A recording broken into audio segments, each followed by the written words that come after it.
day 14, we are talking about being willing to fail. How is this important to your success in life? One really important thing to understand in poker is this idea that scared money is dead money. You know how to play the game of poker and the strategy and the math. You know how to trade complex options, iron condors and, squeezes and all the kind of shit. It's been a while, okay? But there is a certain amount of volatility and variability baked in, okay? With poker, it's a game of luck, it's a game of skill, but it's also a game of luck. With options, it's a game of skill, but it's also a game of luck, okay? With life, it's a game of skill, but it's also a game of luck. And so bankroll management basically says that what will determine a winning poker player from a losing poker player over the long haul, okay, aside from their skill, is their ability to manage that volatility. You can lose not due to a lack of skill, but just due to luck and get wiped out 5, 10 times in a row, right? So let's say that you buy into a poker game for $100, okay? You can lose all that $100 and be playing perfectly. And then you might have to rebuy in for another $100 and you can lose all that playing perfectly, okay? That could happen 10 times. Now the odds of that happening 10 times is very, very low. But the odds of it happening once is high, of it happening twice in a row is high, of 3 times is still fairly high, of 4 it starts to diminish quite a bit, right? But you see what I'm saying is that you can get wiped out. The same thing with trading stocks, with trading complex options. Okay, when I used to trade iron condors and whatnot, again, it's bankroll management. You can trade perfectly and make perfectly sound trades and manage them perfectly and still lose. And you can lose repeatedly in a row, okay? And so what's really important is the skill of bankroll management. So for poker, okay, and same thing I think for option trading, is that in general, you don't want to put more than 2%, and you'll see where I'm going with this in a second here, 2% of your entire bankroll on the table as a buy-in at one time. And some people have different numbers here, but let's say 2%. Okay, so that means that you can only buy in for 2% of whatever your bankroll is. So if your bankroll for playing poker is $100,000, 2% of that is what? $2,000. So you could buy in for $2,000. If your bankroll for playing poker is $10,000, 2% of that would be $200. So if you want to buy in for $200 into a poker game, you need to have $10,000 that you're willing to lose, right? That's your bankroll. Now, why? There's a couple of reasons. Okay, same thing with trading options. You never want to have more than 2% of your entire portfolio in one trade. There's 2 reasons for this. One I already talked about, the volatility aspect and the variability. Okay, it's possible that you could get some really shitty luck, and surviving is important, because if your bankroll was only $1,000 and you got wiped out 5 times in a row, you're done. You can't play anymore. You're done. Okay. Now, if your bankroll was $10,000 and you got wiped out 5 times in a row for a $200 buy-in, okay, then you've lost $1,000 and you still have $9,000, and now you can buy in for a lower limit game, okay, until you build back up to the $10,000, and you're going to survive forever. Same thing with options trading. So that we talked about. Okay, but here's the second reason. Think about this. Let's suppose that all you have is $500. That's your bankroll. That's your rent money. You need that $500. You think you're a professional poker player, and you're going to go and sit down and you're going to play a poker game where you're buying in for $500. How well do you think you're going to play? Think about this. Think about what kind of moves you're going to make. Are you going to take risks and risk it all? Or are you going to play really, really conservatively, which is not the optimal strategy? Do you understand what I'm saying? Sometimes the optimal strategy is to go all in. It's to take a big risk because the mathematics of the situation dictate that. Suppose that there's some plenty of situations in poker where you might have a 25% chance of winning and a 75% chance of losing. But when you win 1 out of 4 times, you're going to get 1,000% of what you risk. Okay? 1,000-fold return on your risk, on what you wager. When you lose, okay, you're just going to lose what you wager. Now, in that case, you should take the chance right? You should make that bet. Okay? Because if you continue to make that bet, it's a profitable play over the long term. If you bought in for $500 and you only have $500 and you know there's only a 25% chance that you're going to win and a 75% chance that you're going to lose, are you going to make the optimal play and take the 25% chance? No. You're going to fuck up. You're going to fold, okay? And you're not going to make the optimal play. So you're going to lose value there, potential, because you're scared money, okay?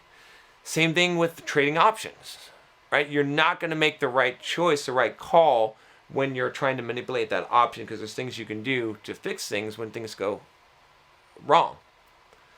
Same with life, with achieving your goals, with success. You cannot fear failure, okay?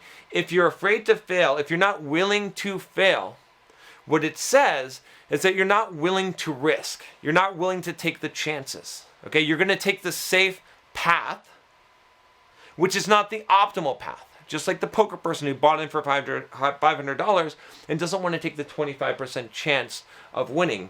They'd rather just not take that opportunity. Okay, so you're going to miss a lot of opportunities in life if you're not willing to fail. So many people, when I'm coaching them on their careers, software developers for jobs, they're like, one of the biggest things is they're like, oh, I don't know if I can do the job. So I'm afraid to apply for this job, or I'm afraid to accept this job. And I'm like, what the fuck are you thinking? Get in over your head. Don't be afraid to fail. You have to go into places that challenge you, where you have a very high % chance of failing in order to really succeed and win big and to learn. It's the same thing. If you're trying to succeed in business, you are going to fail more than you're going to win. In all of the things I've done as an entrepreneur, more of them have failed than succeeded. Now, overall, I've won because I've taken the chances, because I'm not afraid to fail. I'm not afraid to fuck up and to mess up, okay? And to have been wrong. But if you're trying to be right all the time, if you're doing what the school system has been teaching you, of don't make mistakes, you get the right answer, okay, then you're going to live that mediocre life. You're not going to succeed. You're not going to be as successful as you can, because you're not going to achieve big goals in life. Because most of the time, for the big goals, the big things you're trying to achieve in life, the stuff that we've been talking about in this whole series, there's not going to be a clear stepping stone. It's not going to be a path. It's going to be a river, and there's going to be a stepping stone here, and there's going to be a leap there, and hopefully there's another stone there. I'm not sure. It looks like it might be covered with moss and be really fucking slippery, but that's the only way across. And you're going to have to decide. And you might say, well, I'll wait for another point in the river to cross. That one doesn't seem very good. Yeah, let me wait till it's easier. And you're going to keep walking down the river, and you're going to see another opportunity to cross the river. And you're going to say, yeah, I don't know about that one. It looks like there might be like a alligator or some shit in that water. Fuck that, right? And you're going to keep on going. And you're going to keep on going. You're going to pass opportunity and opportunity and opportunity and opportunity, because you're so afraid to fucking fall into the river and get a little dirty. Okay, or get your balls a little nipped by a crocodile. All right? It's not as bad as you think. You can dust yourself off and pick yourself back up again. It doesn't matter if people see you fail. Watch my videos. Watch me fail. Watch me fuck up all the time. I don't know. I fuck up all the time in videos. I say stupid shit. Okay? Some of my videos suck. There's no fucking point. They're like, John, why are you fucking talking? Why are you rambling when there's no fucking point? I don't know. It's because I fuck up. Because I take a fucking chance. Because I take a fucking shot. Okay? For you guys, right? I coach a lot of you guys with the dating stuff. Every single girl that you go and talk to, they're not going to be worshiping you.